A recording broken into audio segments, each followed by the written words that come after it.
अच्छा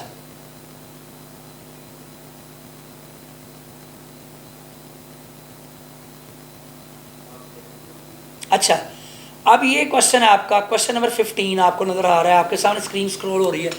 the maximum range of the projectile is 90 metre, the initial velocity of the projectile is जी।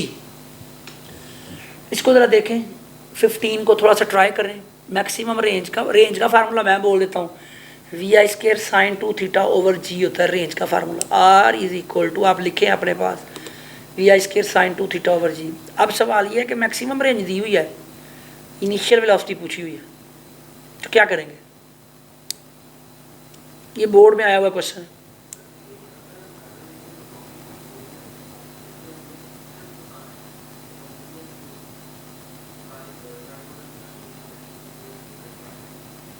अच्छा, इसमें formula लगेगा maximum range का। हाँ ठीक कह रहे हैं आप समीउल्लाह साहब, वी आई स्केयर ओवर जी लगेगा, सिर्फ मैक्सिमम रेंज का फार्मूला। तो वी, हाँ जी आर आएगा, जी की वैल्यू 10, आर की वैल्यू 90, 900 का स्क्वायर रूट 30 डेल्टा। सही कह रहे हैं आपने, बिल्कुल सही जवाब दिया, वेरी गुड। अच्छा, मैं ये पूछ रहा था आप लोगों से, 17 क्वेश्चन का ऑप्शन बताइए मुझे। 17, क्वेश्चन नंबर 17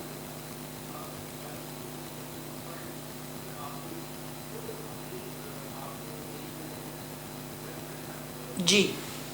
ये क्वेश्चन 17 को देखिएगा। The acceleration of the projectile at its maximum height is that is delta. Very good जी, ये हमेशा सेम ही रहेगा, ये हमेशा सेम रहेगा, आप बिल्कुल सही कह रहे हैं, वेल डन। तो it will always remain the constant, ज़बरदस्त, वेरी गुड। तो अब इस तरह के क्वेश्चन जो है वो आप आएंगे। देखिए ट्रिकी क्वेश्चन, मैं ये बच्चे को कहता हूँ जी ये टॉपिक पढ़ाएं तो ये क्वेश्चन ज़रूर करवाइएगा, 25 क्वेश्चन, बच्चा भी इंजॉय करेगा and you would also enjoy the concept. अच्छा देखिएगा जी, question 25, a force of 15 newton acts on a body of mass 5 kg for 5 second, the distance is 10 centimetres, the rate of change of momentum is g. 15 newton. You say 15 newton, ठीक है, good. Anyone else with a different option? Samiullah साहब कह रहे हैं जी सी Charlie option ही होगा, ठीक है, good. और कोई? सबने सी ऑप्शन ही कही है। तलहा शहीन साहब ने अभी अभी ज्वाइन किया मेरे ख्याल में, आप यहाँ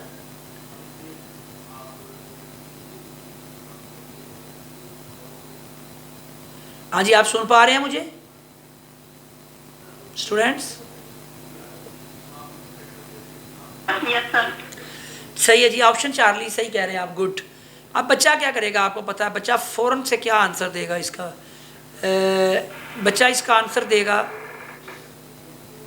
वो सोचेगा कि डेल्टा पी निकालेगा, एफ इंटू टी करेगा, वो फोर्स को टाइम से मल्टीप्लाई करेगा फ़ौरन से और 75 आंसर देगा। लेकिन आपको पता है कि ये 75 नहीं है, rate of change of momentum पूछा है, डेल्टा पी ओवर टी पूछा हुआ है।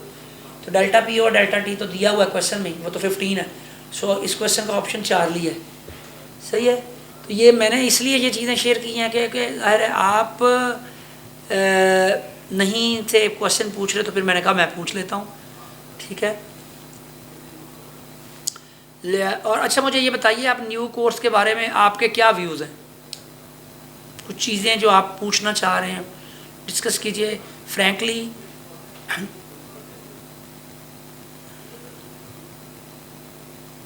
जी अब बताइए ना कोई क्वेश्चन, कुछ आप लोगों ने एक दफ़ा ओवरव्यू किया है इसको सारे को? हाँ जी सर, एक प्रॉब्लम ये है कि अगर हमें बड़े डिटेल से बताएं ना, तो मसला ये हो गया सिलेबस बहुत ही स्लो चल रहा है, तो उसका कोई तरीका है? ये बात मैंने अभी भी ये बात की है, बड़ा अच्छा आपने सवाल पूछा है कि अभी देखें ये बहुत बड़ा चैलेंज है हमारे लिए। मतलब आप चैप्टर नंबर 2 जब पढ़ा रहे हैं तो उसमें आपको जब vector addition by rectangular component method भी पढ़ाना पड़ेगा, unit vector, equal vector, null vector, सारा कुछ पढ़ाना पड़ेगा। तो वो बड़ा, सर वो हमने छुड़वाया भी है। आपने छुड़वा दिया है? नो सर, करवाया है हाँ। क्योंकि उसकी इम्पोर्टेंस थी काफी ज्यादा। जी जी जी, बिल्कुल ठीक कह रहे हैं। तो बस उसको थोड़ा सा ये है कि अब स्मार्ट वर्क करना है हमने, कि चीज़ों को टच करते हुए आगे भी बढ़ते जाएं, और क्वेश्चन को अच्छी तरह आप अपने तैयार करें, और थियरी जो है वो बोर्ड पे ना लिखें, बोर्ड पे सिर्फ मैथमेटिकल स्टेप्स लिखें और आगे बढ़ते जाएं, और न्यूमेरिकल की कोशिश करें, असाइनमेंट दें स्टूडेंट्स को। मुझे पता है ये चीज़ें बहुत मुश्किल हो गई हैं। आप देखिए अगर सारा एनालिसिस किया जाए, तो मैंने अभी बताया आपको, सारा एनालिसिस करके बताया, मैंने कहा 6 चैप्टर हैं जो सेकेंड ईयर के ऐड हो गए हैं फर्स्ट ईयर में। तो अभी तो आपको जब करंट इलेक्ट्रिसिटी आप फर्स्ट ईयर को पढ़ाएंगे तो लग पता जाने हैं, क्या ख्याल है? तो बड़ा मुश्किल हो जाएगा आपके लिए, बहुत मुश्किल है। तो लिहाजा उसको आप स्मार्ट वर्क से ही कर सकते हैं, यही मैं कहूँगा जी। और असाइनमेंट देने का, जी जी बताइएगा, दोबारा बताइएगा जी, दोबारा बताइएगा प्लीज़ उस्मान साहब, मुझे समझ नहीं आई आपकी बात की। एक्सरसाइज में जो है वो होगी है किस तरह, मतलब जो है असाइनमेंट टेस्ट जो है किस तरह करवा दें, न्यूमेरिकल्स वगैरह। हाँ जी, गुड। ऐसा आपकी जो एक्सरसाइज बहुत बड़ी होगी, उसका एक ही सलूशन है कि असाइनमेंट को अपने लेक्चर का हिस्सा बनाएं। आपने हर रोज़ एक असाइनमेंट ज़रूर देनी करनी है, फिर ही बच पाएंगे। कैसे? जो टॉपिक पढ़ाया उसका आप न्यूमेरिकल देंगे, जो भी टॉपिक पढ़ा रहे हैं, आपने स्केलर प्रोडक्ट पढ़ाया उसका जो न्यूमेरिकल एक्सरसाइज में वो दे दें, बच्चा करके आएगा। फिर तो फिर भी आपको थोड़ा सा उस पर बात तो करनी पड़ती है। अब अगला सवाल आपका ये होगा।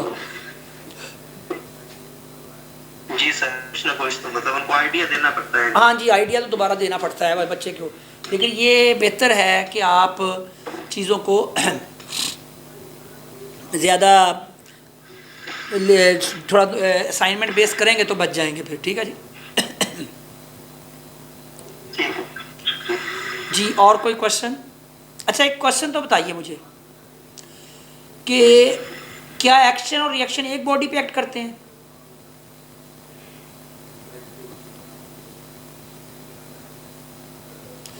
एक्शन और रिएक्शन क्या एक बॉडी पे एक्ट करते हैं, सेम बॉडी पे?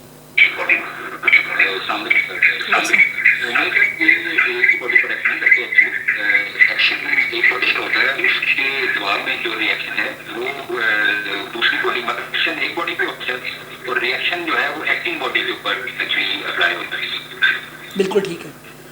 और इसका ये मतलब हुआ कि एक्शन और रिएक्शन कभी एक दूसरे को कैंसिल नहीं करेंगे। ठीक है। और ये दोनों कभी इक्विलिब्रियम में भी नहीं होंगे। Action reaction never act on the same body. और एक्शन और रिएक्शन की नेचर भी सेम होती है। अगर एक मैकेनिकल है दूसरा भी मैकेनिकल है, अगर एक इलेक्ट्रिकल है दूसरा भी इलेक्ट्रिकल ही होगा। ठीक है जी। तो ये भी क्लियर कर लिया हमने कि action reaction never act on the same body. ठीक है।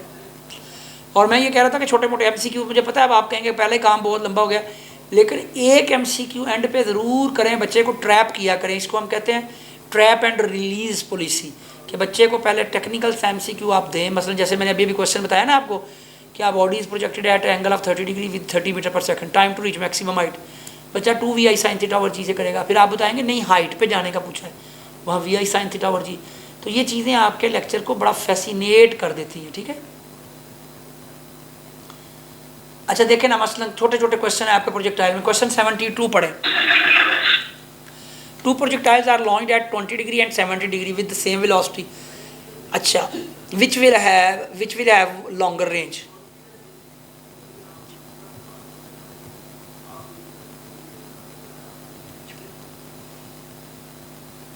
Which will have longer range? Sir दोनों की रेंज सेम होगी क्योंकि ये कॉम्प्लीमेंट्री एंगल्स हैं।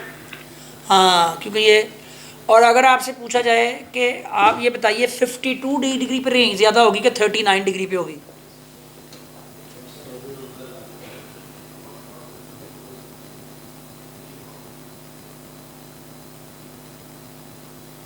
थर्टी 39 पे ज़्यादा होगी कि, बताइए 52 डिग्री और 39 डिग्री में से किस पे रेंज ज़्यादा होगी? 39 पे सर। क्यों? 45 से ज़्यादा होता है। हाँ, वेरी गुड, जिंदाबाद जी, माशाल्लाह, आप तो बड़े लर्नड लोग बैठे हुए हैं। और कोई चीज़? हमारा टाइम 12 तक है, वरना मैं आपसे पूछता रहूँगा, अगर आप नहीं पूछेंगे तो फिर मैं पूछूँगा।